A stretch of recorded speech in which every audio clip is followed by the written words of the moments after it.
मैं ज्योति सिंह दास शब्द के ऑनलाइन क्लास में आप सभी का स्वागत है।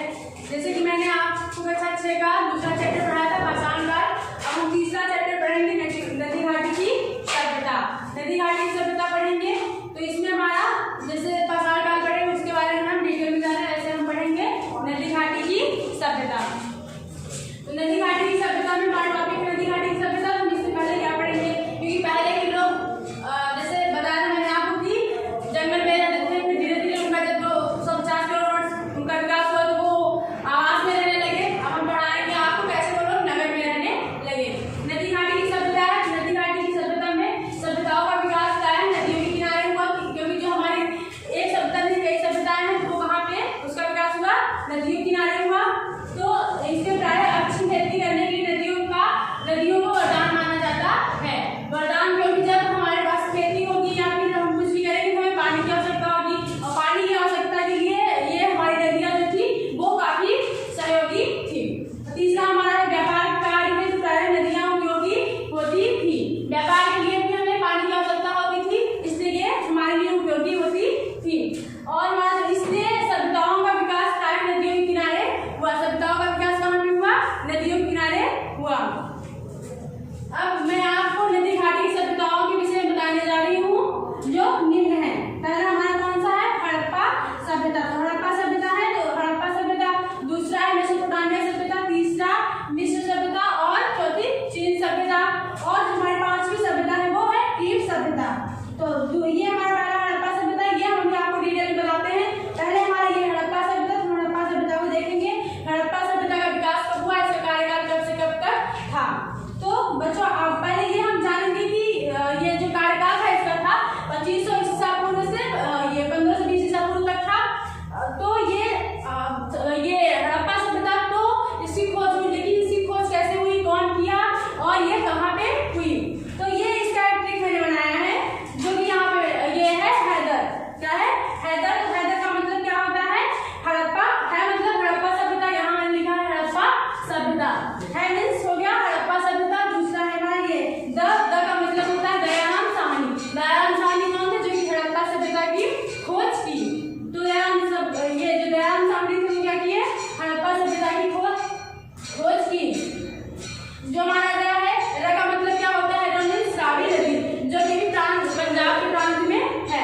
हमारा क्या है, रावी नदी। ओके।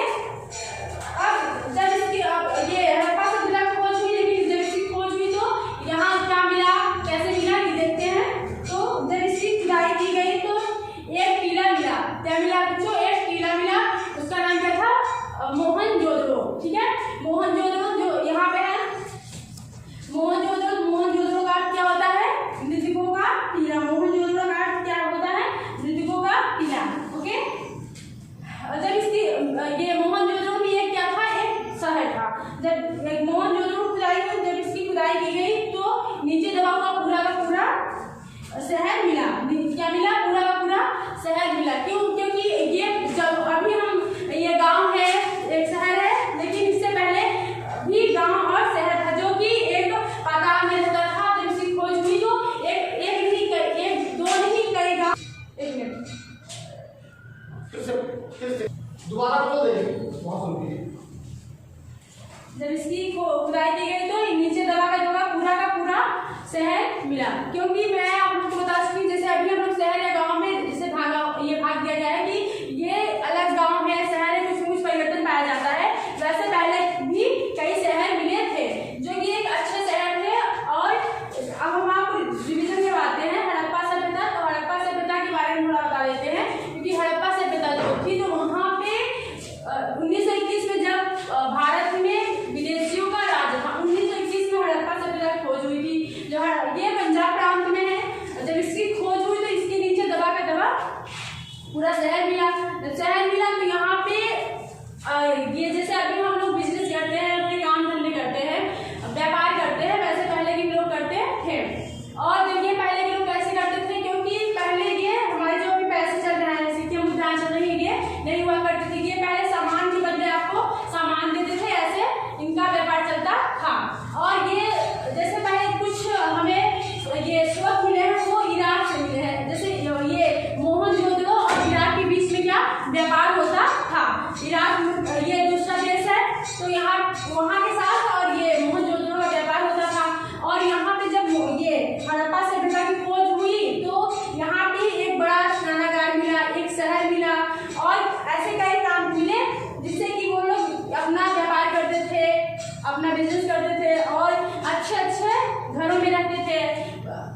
की नालियां होती थी, ये सारी चीजें हड़प्पा सभ्यता की खोज में प्राप्त हुई थी।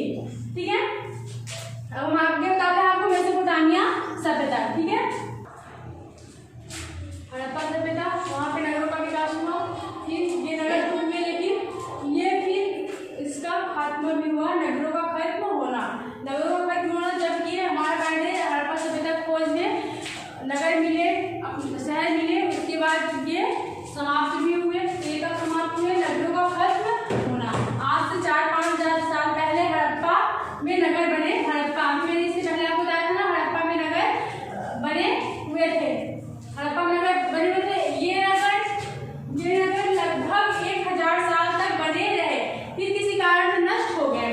तो ये नष्ट हुए कि किस कारण से नष्ट हुए, इसका कारण हम जानेंगे। और जब नष्ट हुए तो वो मिट्टी में दब गए। ये मतलब जो ये शहर और गांव मिले थे, ये सब क्या हो गए, नष्ट हो गए। तो ये नष्ट हुए तो क्यों हुए, इसका कारण क्या था? कारण बाढ़, भूकंप, महामारी या फिर आर्यों का आना। ठीक है, बाढ़, या तो बाढ़ आई होगी या भूकंप, महामारी जो अभी बीमारी फैली हुई है, उसी तरह हो सकता है पहले भी कोई महामारी आई नहीं हो। तो इस वजह से नगरों का खत्म होना, ये जो पहले नगर और गांव बने हुए थे ये सब खत्म हो गए। ठीक है, अब हमारा दूसरा आएगा मेसोपोटामिया सभ्यता।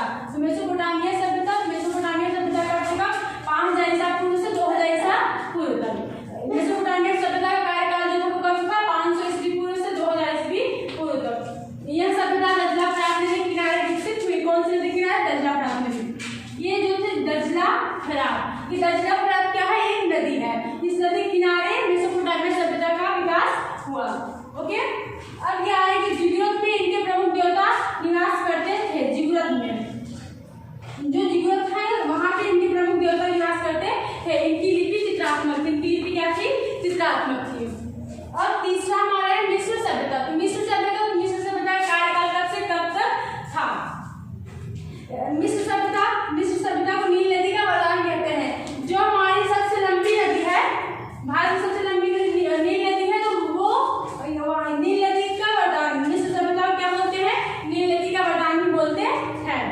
शवों को सुरक्षित करने के लिए शरीर पर नाइट्रोन नामक पदार्थ लगाते थे। मिस्र सभ्यता में जो था वो जैसे हमारे शव थे, तो किसी की मृत्यु हो गई, वो जो शव था उसे सुरक्षित करने के लिए नाइट्रोन नामक पदार्थ लगाते थे। और जो नाइट्रोन नामक पदार्थ लगाते थे उससे शरीर क्या हो जाता था? सुरक्षित हो जाता था। उसके शरीर, ये जो शव था वो सुरक्षित हो जाता था। इस प्रकार के शरीर को क्या कहते थे? मम्मी कहते थे। मम्मी कहते थे।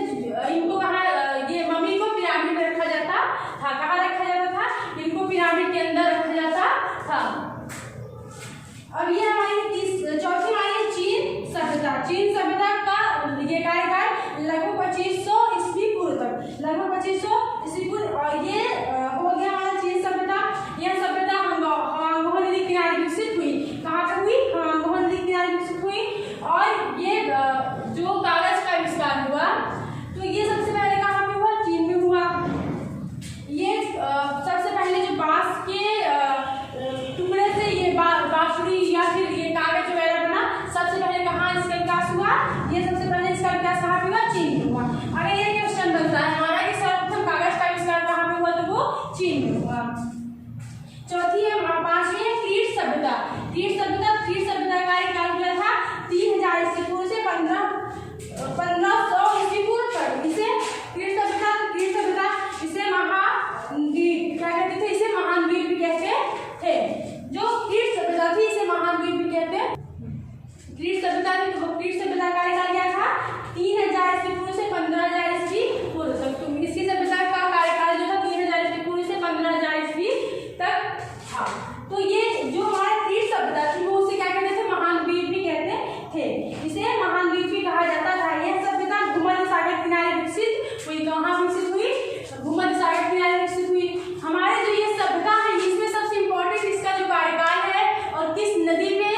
कहाँ पे? दक्षिण नदी जो थी वहाँ पे विकसित हुई।